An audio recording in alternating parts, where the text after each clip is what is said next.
Amalia Domingo Soler, la gran señora del espiritismo, por César Bogo. Audio 1. La historia humilde de un sacerdote. Hijo del misterio, él mismo así se llama. No conoció a sus padres. Le dijeron que aún su madre murió al darle a luz.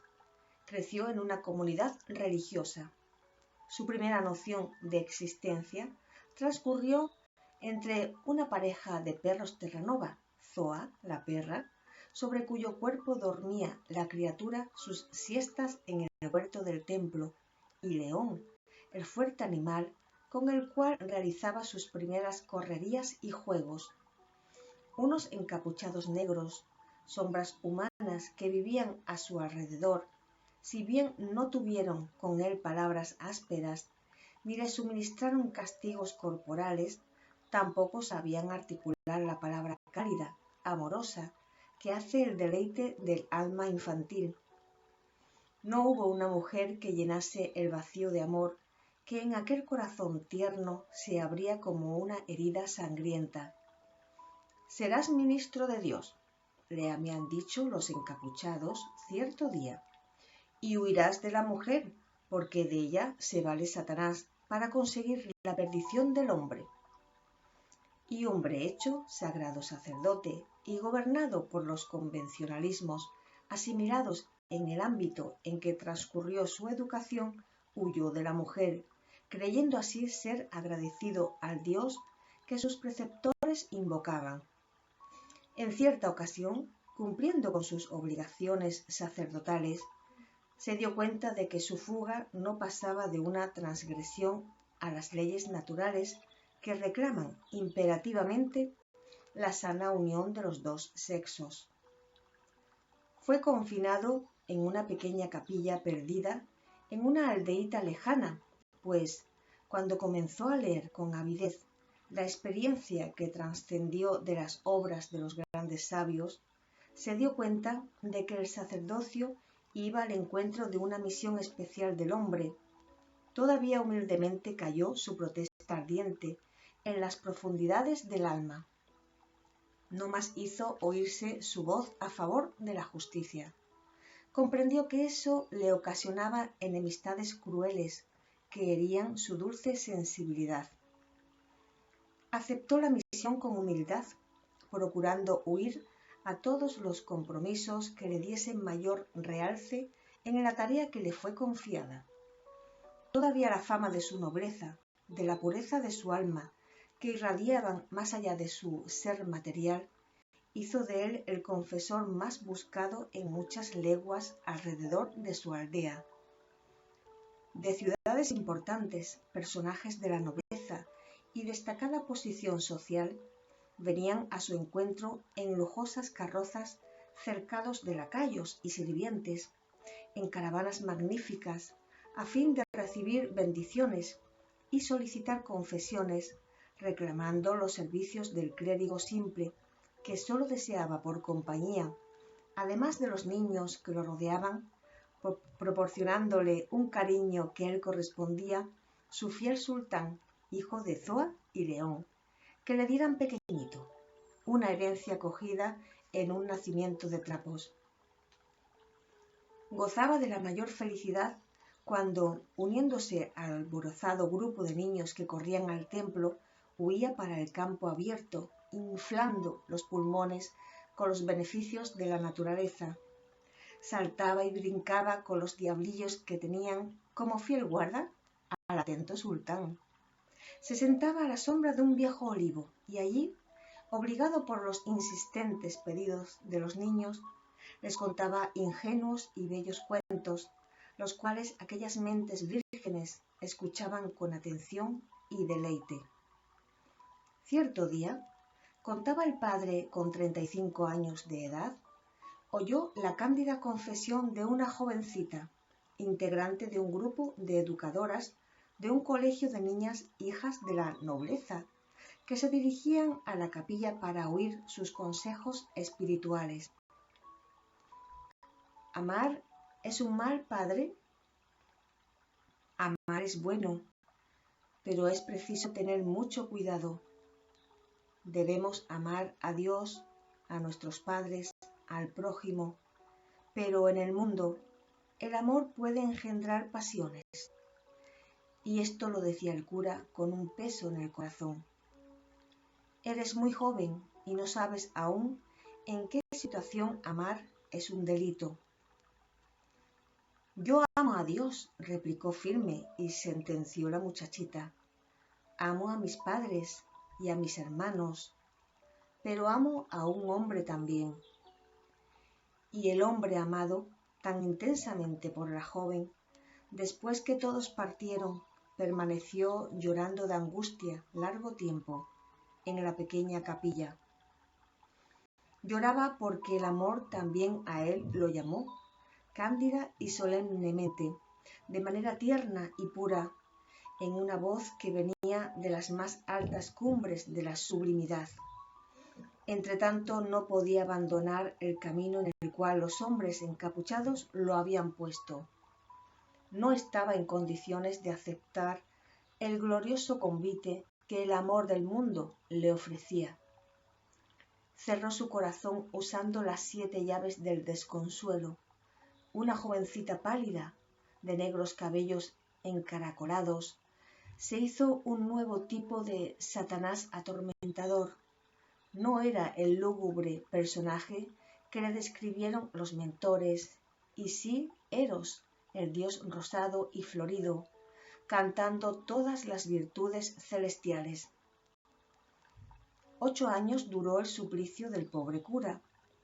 En sus oraciones diarias rogaba a Dios fervorosamente que lo librase del tormento de ese recuerdo que se mantenía indeleble en su memoria.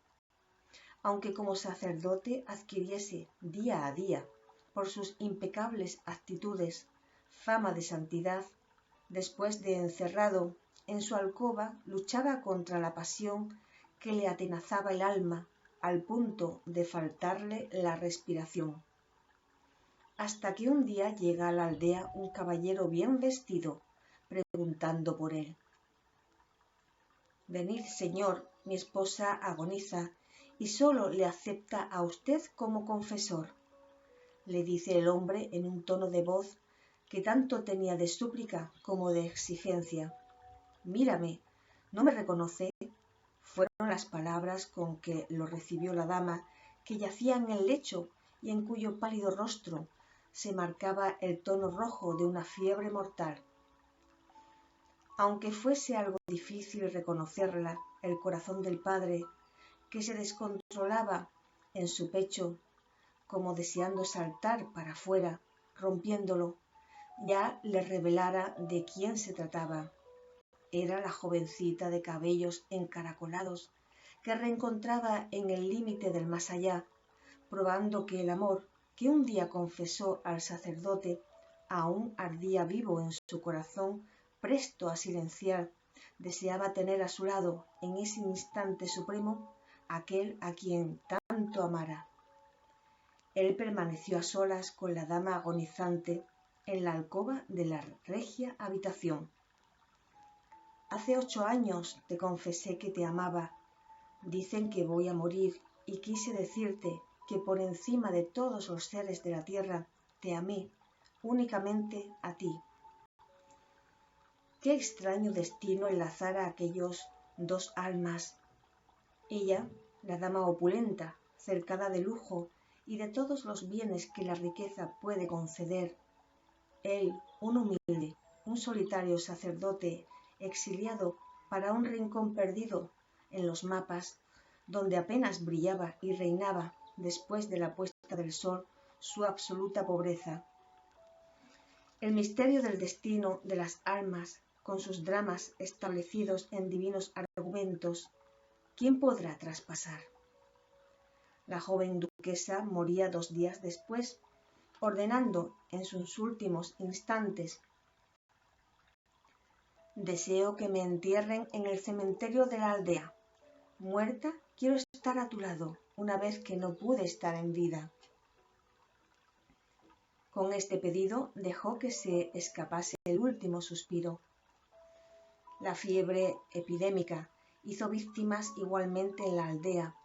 La muerte rondaba implacable por aquella región y ponía en fuga a los habitantes temerosos de contagio. La situación se agravó a tal punto que al morir el enterrador, cupo al cura sepultar a los muertos, y así pudo él descender a la tierra con sus propias manos el cuerpo que no le perteneciera, pero que le dio su alma. Cuando alguien recurría a su confesionario a fin de aliviarse de sus angustias, penas y problemas, a veces de crímenes cometidos y que conducían a perspectivas sombrías para el futuro, buscaba en la misión de sacerdote la comprensión, el perdón, la complicidad del silencio, libertándose del desespero que quitaba la paz. Allí encontraba en su puesto, pese a sus terribles pesares, el humilde padre, pues hacía parte de su menester tener que soportar con piedad todas las desdichas y la perdición humana. De sus labios, entretanto, fluían consuelo y aliento, sugestiones, para que la justicia fuese ejercida una solución adecuada a cada una de las cuestiones. Aquel hombre humilde, físicamente frágil y capaz de actitudes siempre benévolas, era dotado de un alma cándida y guardaba el infantil deseo de tener una vida pura, suave, tierna, cordial. Todavía parecía crecer y ganar una fuerza ciclópica cuando deparaba con el vicio y el pecado. Era inflexible ante los malos procedimientos, firme, enérgico al punto de desconocerse a sí mismo. Encontraba fuerzas en su flaqueza, vigor en su candidez, un magnetismo ardiente que dominaba a las almas, haciéndose dominante y rígido, sin recurrir a la violencia ni a los extremismos, sutil para localizar las maniobras de la astucia que siempre pretende ocultar el mal bajo los velos de los convencionalismos humanos. Encontraba la palabra justa, el pensamiento oportuno, el consejo sabio, para dominar las situaciones que se le presentaban diariamente en su capilla humilde, donde débiles y poderosos, pobres y ricos, confesaban sus culpas, buscando paz para sus almas atormentadas. Muchas veces se desesperaba ante el testimonio vivo de tanta iniquidad y pobreza que lo hacían desfallecer, secretamente lamentándose por su desdicha. En tales circunstancias corría apresurado para el campo, olvidándose de sus problemas y participando de las cascadas de risa de las criaturas, de sus juegos, y oyendo impaciente sus voces alegres. Entonces se acordaba del Nazareno: dejad venir a mí los niños, y allí, a la sombra de los árboles, entre fresca brisa y el murmullo de los arroyos, oía el concierto feliz de la tranquilidad y de la paz. Así se reconfortaba y se preparaba para oír y participar de un próximo conflicto de almas. En el ocaso de su existencia, sobrecargado de años y de recuerdos, veía que cada vez más su cuerpo se inclinaba para la sepultura. Fue cuando surgió en su capilla, ya famosa, una mujer que recogía en su alma todas las especies de intrigas, crímenes y maldades. El viejo sacerdote se sintió tomado de sorda y profunda revuelta. Conocía a la visitante y su horrenda historia, orgullosa, agresiva, pretendía imponerle su voluntad para que le otorgase el perdón de sus pecados a cambio de una gran donación para la mejora de su capilla. Limosna tan grande como viciada de iniquidades. El sacerdote, ya débil para hacerle comprender su desaprobación, apostrofó a la infeliz por su maldad y la expulsó del templo sin dar oídos a los ruegos desesperados con que la mujer rogaba su perdón. Este no fue concedido. El clérigo, que perdonaba crímenes, que supiera reconocer los errores graves del alma humana, no se portó como siempre lo hiciera, con honrada actitud. Bajo un cruel golpe moral, el sacerdote sintió que el arrepentimiento abreviara sus días. Quería partir llevando consigo la paz. En su lecho lloraba cuando los niños lo cubrían de besos y cariños que podrían rehacerlo del colapso. Cuando se erguía, se encaminaba para el túmulo de la amada joven pálida, de cabellos negros como la noche, rogando a su alma que lo perdonase por su inexplicable ceguera. Los aldeanos, que de él cuidaban amorosamente, buscaban por 1000 artificios darle algún sosiego, y llevaban a los niños para cantar en coro la composición que el cura les enseñara y que a él mismo era debida, cuando deseara en cierta ocasión alegrar a un anciano enfermo. Anciano, no te vayas, quédate con nosotros. En la tierra está nuestra tarea, en el misterio de la vida que nos fue confiada. Debes quedar aún, pues hay quien necesita de ti, amorosas mujeres que no saben a quién amar, niños necesitados de sonrisas y otros ancianos necesitados de amparo. No te vayas, quédate con nosotros. Las voces infantiles se elevaban cálidas y dulces.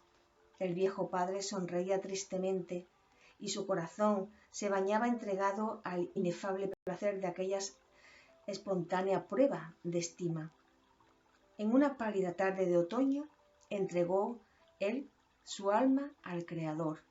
Los niños lo rodeaban, regando con el manantial de sus lágrimas la figura débil y frágil de aquel que tanto habían querido y venerado. Hombres y mujeres que se habían hecho adultos a la sombra de aquel a quien llamaban santo, los ancianos que habían recibido de sus labios consejos sabios, mezclados de amor y sabio razonamiento, se mezclaban tristemente con los niños. Las autoridades eclesiásticas desearon reparar el olvido y el desconocimiento de aquel hombre virtuoso. Vistieron el cadáver inanimado con los trajes de obispo.